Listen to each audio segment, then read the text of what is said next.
All right. So I started this with Montreal. I did it with Arizona.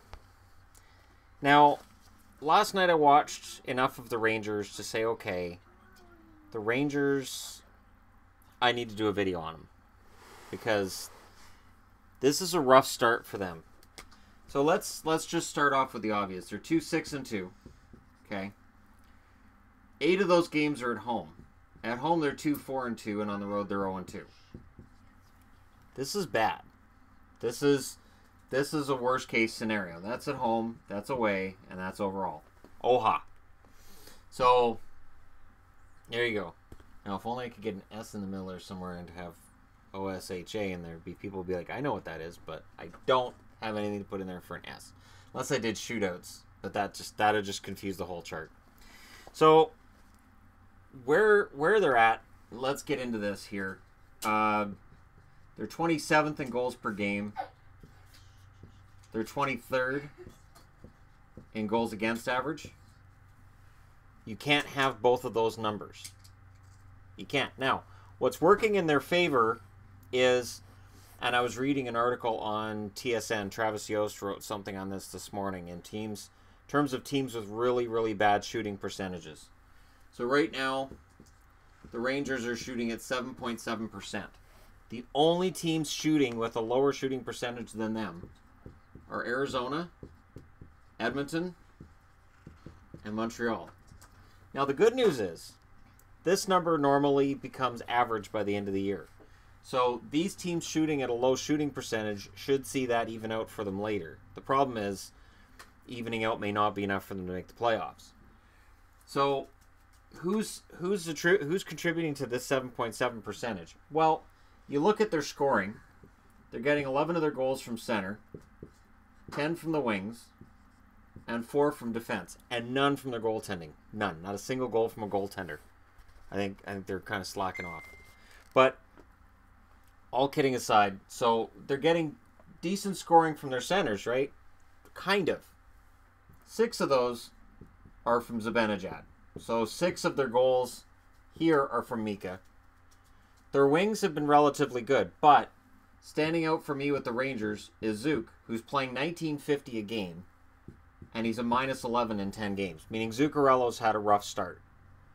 And again, I know people don't like that number, but once that minus becomes higher than everybody else, it means he's being put in situations where he's not doing well, or he's on a line that's not doing well more often than not.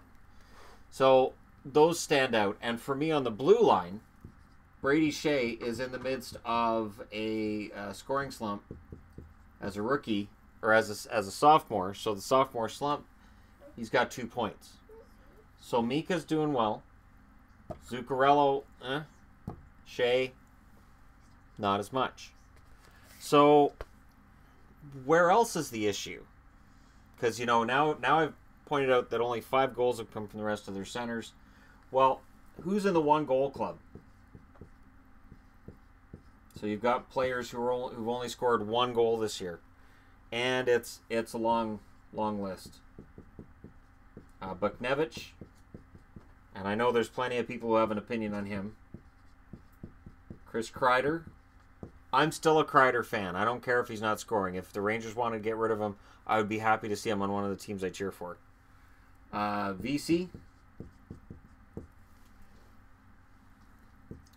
Famously, Nash. Nash has 39 shots, though. So Nash with his 39 shots means eventually he'll break out of this. But when? And Kreider has 30 shots. So Kreider and Nash should be able to break out of this soon. They have to. You never see a guy who's got 150 shots as a forward and only like 2 goals. So they're going to break out. And then the other one, and I had expected that Michael Grabner would fall back. Grabner overplayed last year. He was overachieving up to yin-yang. And I respect him for what he did, and I respect him for his growth as a player. But this start pretty much guarantees he won't get the totals he got last year. Now, goaltending, and this is something that I know people don't like to talk about if you're a Rangers fan, because it's King Henrik, and I understand that. I do. Lundqvist numbers, 3.11 and a 900 save percentage. Those are not as ugly as you might expect for a team that's 2-6-2, but those are not Henrik Lundqvist numbers. And the other problem is Pavlik, who's 0-2. I'll put the 0-2 there. Pavlik's numbers are 3.75 and 860. He almost made that 5 worst video yesterday. The problem is he hasn't played 3 games yet. Otherwise, Pavlik is right there with Lundqvist. Or no, Pavlik could be right there with the worst in the league, and he's the issue for Lundqvist. Henrik could very well be overplayed this year because they're terrified of going to Pavlik. Henrik's frustrated, and you can see it in his game. You can see it when they lose. You can see it when goals go in on him. Henrik Lundqvist is a very frustrated player. And I saw that with Luongo when the Canucks started to fall. When a goaltender is getting to that age where he realizes, hey, I might not get another chance at a Stanley Cup, and night in and night out he watches as his team kind of falls apart, it could be really, really frustrating. There are reasons, though, that the Rangers can pull out of this. The shooting percentage being low. Shattenkirk does have 7 points in 10 games. So he's been good. McDonough, yeah, he had a brain fart in overtime against Pittsburgh. But that was more of a, wait, what are you guys doing standing there? You guys aren't supposed to be there. And it was more of, this wasn't the scripted play. Yeah, if you're a Rangers fan, honestly, I think the biggest issue might be the upcoming schedule. So I'm just going to go ahead and take that out of there. Because their upcoming schedule is interesting too. So they're at home to Arizona. That should be scintillating. Them at home against the Coyotes. Actually, might be a lot of fun. Then they're in Montreal. So after being at home to Arizona, they're in Montreal. Then they're at home to Las Vegas. Those are 3 winnable games in a row. Those are 3 games that they can start making some of these numbers right and get that save percentage up. Or that shooting percentage up and get their save percentage up too while they're at it. Now, the temptation would be to play Pavlik in one of those games. Probably Vegas. Actually, no. None of these are back-to-backs. They can play Lundqvist in all of them. Their next back-to-back isn't until... They don't have a back-to-back this month. That's a good month for them. Because their next games after that are at Tampa, at Florida, and then they're at home against Columbus. So out of those 6 games, there's 4 in there they could and should win. If they win 4 out of 6, they get themselves 6-8-2. We can start talking about how they're back in the mix. But if these 6 games, if they come out of that 500 or below in those 6 games, the Rangers may very well be looking at a lost season. And a lost season for the King, who hasn't been playing much like the King lately. But again, when you've got a team that's 27th in goals for, the pressure on the goaltender increases because he knows he can't allow a goal. So I have a hard time putting all of it on Lundqvist. But he's not going to get back to Vezina numbers. This now is it's high. The goals against is high. Save percentage is low.